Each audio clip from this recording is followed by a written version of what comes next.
Hello everyone, welcome to this next video on integral equations. In this series, we are solving previous year's questions which appeared in CSIR UGC NET exam. This question is from June 2017 consisting of 3 marks. The question is, let phi x be the solution of this integral equation. What kind of integral equation is this?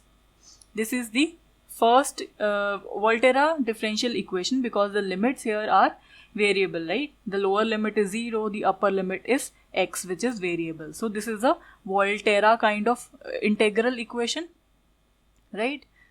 And moreover, it is linear because this unknown phi is appearing only once. So this is linear and it is of first kind.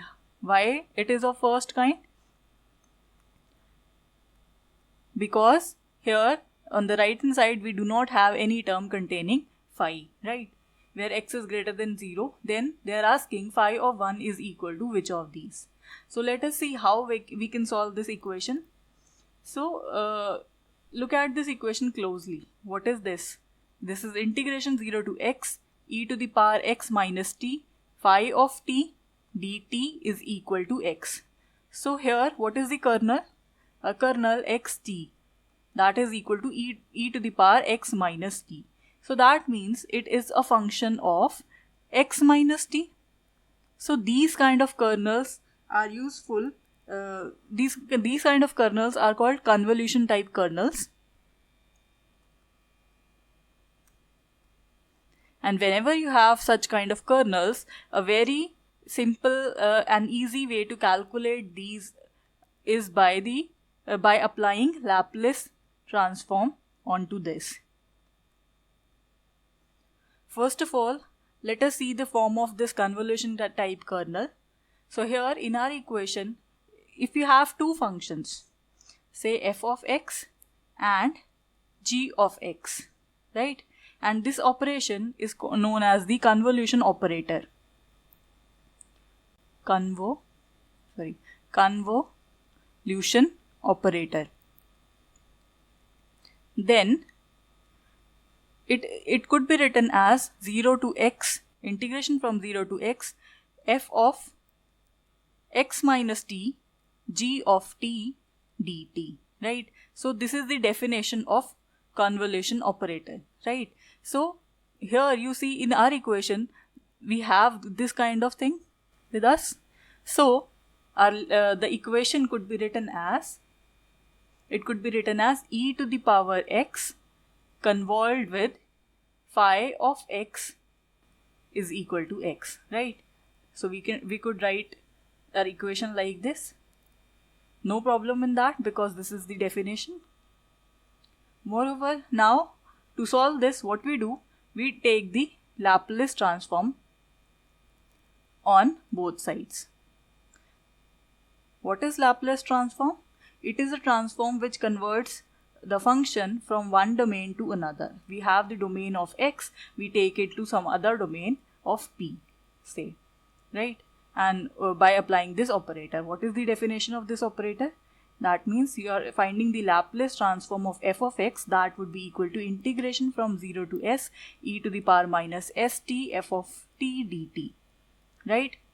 This is the definition of Laplace transform which we would need over here, right?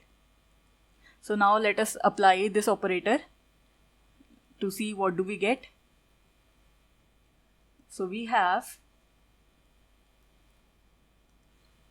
Laplace transform of e to the power x star phi of x is equal to Laplace transform of x. So now we should know some formulas to solve this, right? Formulas of Laplace transform. So there is one important theorem known as convolution theorem in the theory of this Laplace transform. What is that? That states that if you have a function f of s, then the Laplace of f of s is equal to some f of x. Say Laplace of some function f of x, that would be equal to f of s, and Laplace of some function g of x, that would be equal to capital G of s. Or if we are talking about in the p domain, so let's call this as f of p and g of p, right? This could be some function.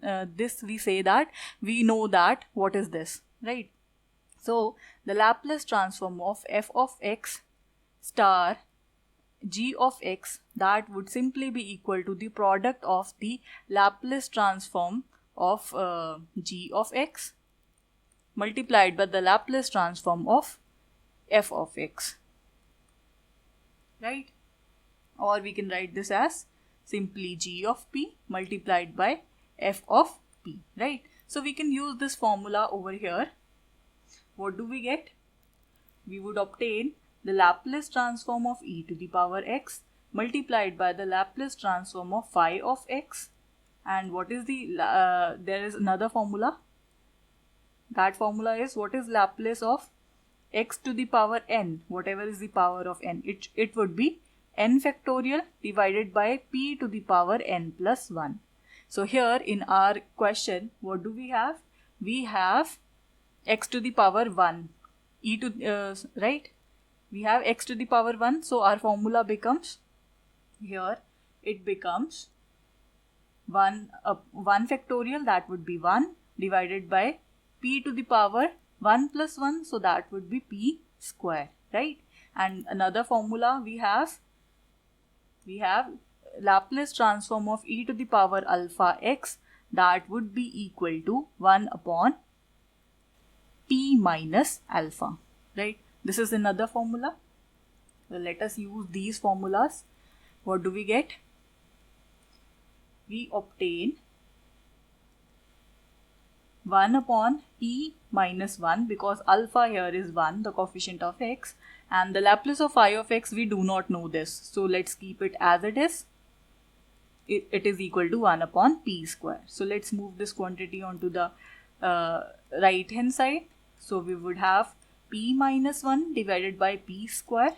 So we just separate the terms to see what do we get. So we have Laplace of phi of x, that would be equal to 1 upon p minus 1 upon p square. To obtain this function phi of x, we just have to take the Laplace inverse.